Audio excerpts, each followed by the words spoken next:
In this video, we are going to install Docker Desktop. So the first thing we're going to do is go to the Docker website and download Docker. The difference between Docker and Docker Desktop are Docker itself refers to the Docker engine and Docker CLI, the command line interface, which allows you to build, run and manage containers. Docker Desktop is a GUI application that includes the Docker engine, CLI and additional tools for a more user-friendly experience, primarily targeting developers. So we want Docker Desktop for Windows. I'm installing it on Windows 11.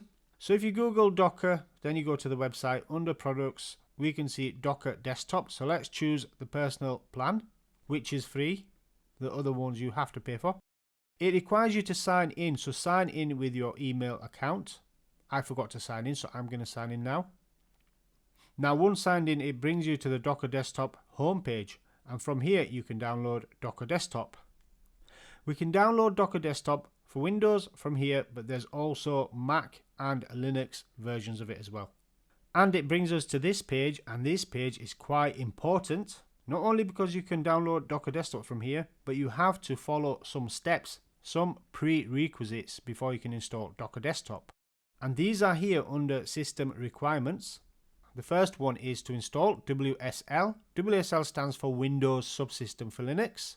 And we do this by going to the command prompt and typing WSL space -- install. Or if you already have it installed, you may want to update it. Then it's WSL space -- update. I'm using command line as my terminal, but you can also go to PowerShell and open it up as an administrator and run the same command. It takes a short while to download it, so I'll speed up the video. And we can now see it's been installed and we need to reboot the system. I've rebooted the system, and looking at the command line again, it says I have to install a distribution. This might be because I had internet issues and did not fully install it. Let me do that again. But this is how you would install a specific Linux distribution, by the way, as it installs Ubuntu by default. So if we do wsl.exe space -- install, and it's now downloading Ubuntu.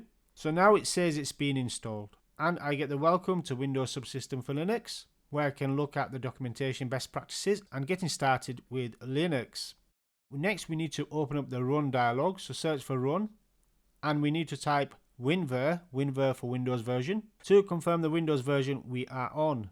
We can see Windows 11 has to be 2H2 or higher, and I'm on 21H2, so I need to update my Windows to 22H2 or higher, and for that I would go to My Windows Update and update my device.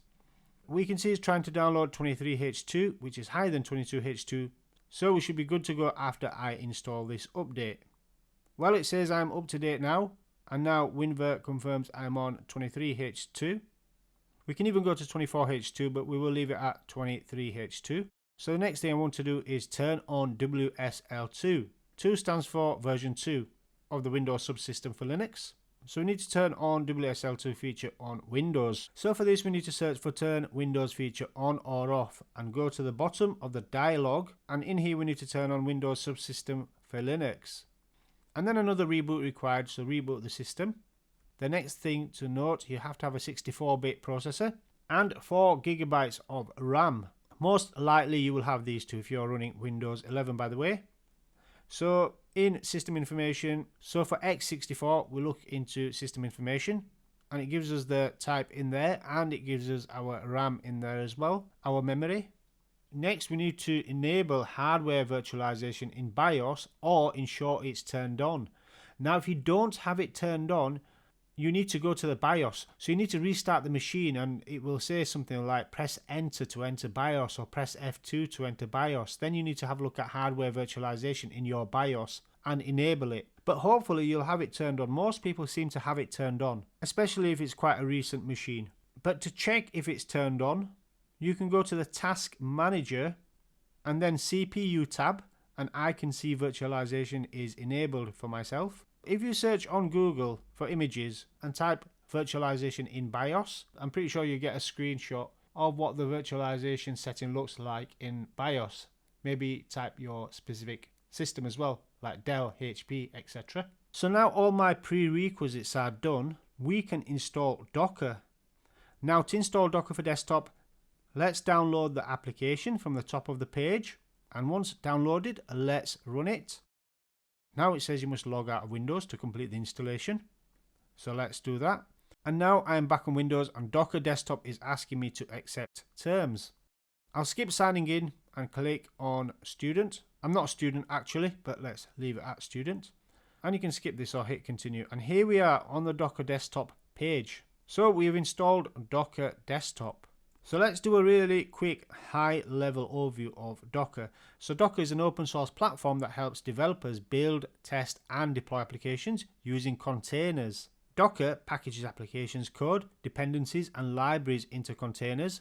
And I'm specifically going to be using Docker in the future, very near future, for an application called Zonos, which is a voice AI application. It clones voices, or you can generate voices from text to speech.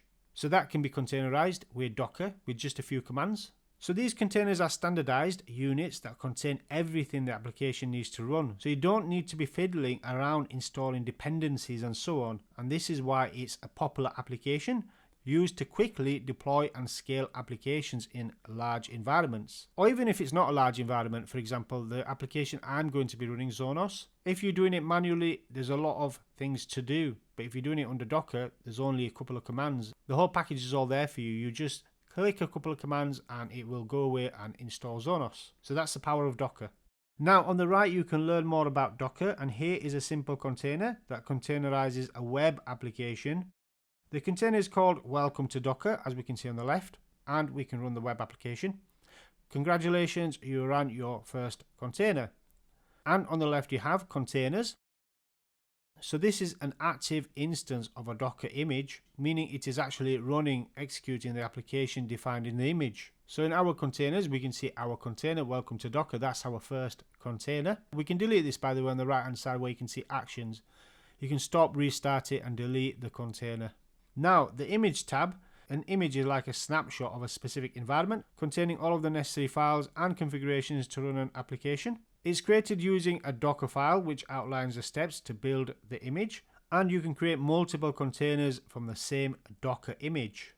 Then there's volumes. This is for storing data, a way to store data persistently outside of a container. So this is to allow data to survive even if the container is deleted and recreated. So volumes are mounted into a container at a specific path, enabling the container to read and write data to the volume.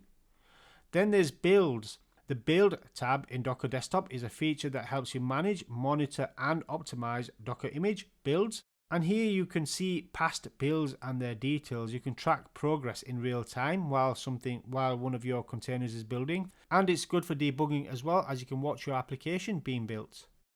Then there's Docker Hub. Docker Hub is a cloud-based registry where you can store, manage and share Docker images.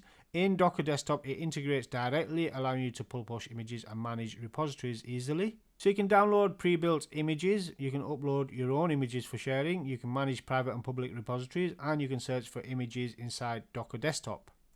Docker Scout, this is a security and vulnerability analysis tool built into Docker Desktop. It helps developers and teams identify security risks in containers, images, and provides recommendations to fix them.